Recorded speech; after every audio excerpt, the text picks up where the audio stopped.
Here's my favorite cast on for double board stockinette. For the demonstration, I'm using the scarf-like panels on each side of this baby blanket. The pattern for the blanket has its own movie. It's a free pattern, and I will put a link in the program notes so that you can find the movie and make the blanket yourself if you would like to. I've marked my beginning and ending pegs, and let's cast on. Knotted a loop, and it goes over peg number 1. Drop the yarn tail down in between the boards, and now wrap exactly as you do for a row of double board stockinette. Crisscrossing the board, skipping every other peg because we'll get those on the way back. Final peg, after that, wrap across. The return wrap is easy and obvious. We're still zigzagging, but we pick up every peg that was omitted from the wrap on the previous pass.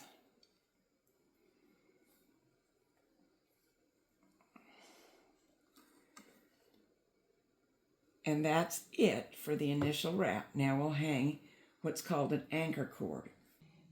Now, this anchor cord is not absolutely essential, but I strongly recommend it. It is really helpful at 2 things. It will keep your end stitches organized for the first couple rows, and it will give you something to help the knitting start down between the 2 boards for the first few rows. And after that, it will just keep the edge orderly until you can go and finish it.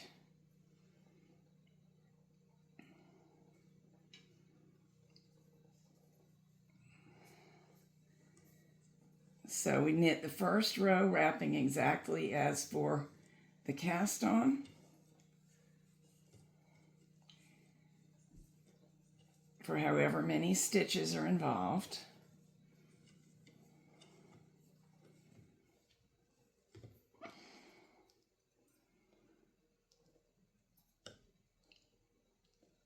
And knit the bottom loops over the top,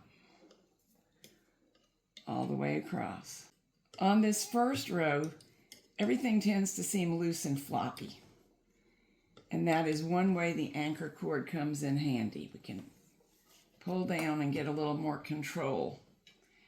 I also find that you can help with the loose, floppy nature of it by putting a finger between the boards, which makes it easier to knit the loops over.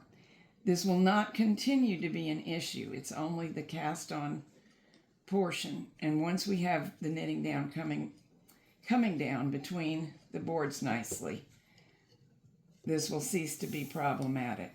But there's no tension against it until we've completed the cast on.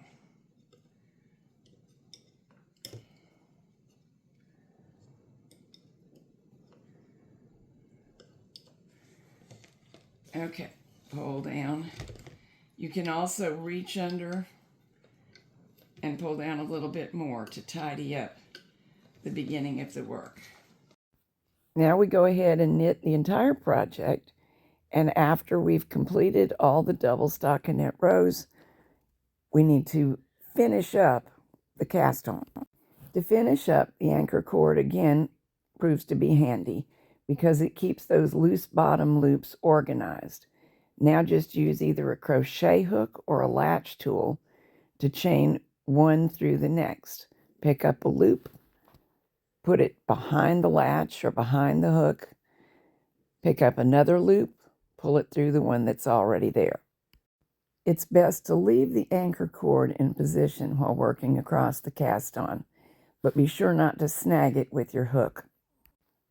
A latch tool is really a machine knitting tool, but they're available from every machine knitting dealer and on eBay inexpensively.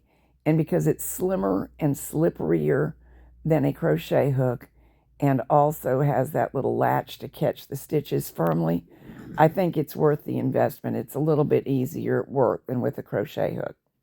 Continue across the cast on, chaining each loop through the previous loop that's already on the tool. This will closely resemble the bind off we usually do in double knitting.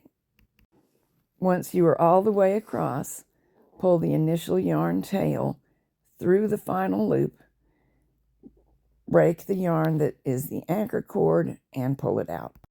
And there is your nice, neat, finished edge.